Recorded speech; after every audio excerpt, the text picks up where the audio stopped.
ওগো শুনছো, পাশের বাসার ভাবি তো জন্মদিনে তার স্বামীর কাছ থেকে একটা আস্ত হীরের নেকলেস পেয়েছে।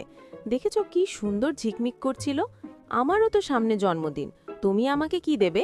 কেন, গত বছর তোমাকে একটা নীল রঙের সুন্দর ছাতা দিয়েছিলাম না? ওটাই ব্যবহার করো। শোরুমের একদম লেটেস্ট পিস ছিল। ছাতা দিয়ে কি করব? এখন কি বৃষ্টি পড়ছে?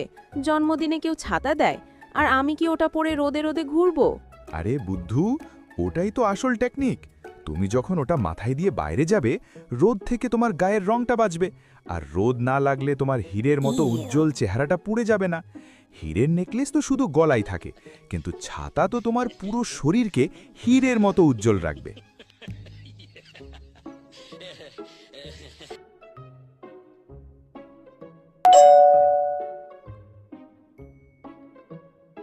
এটা কি?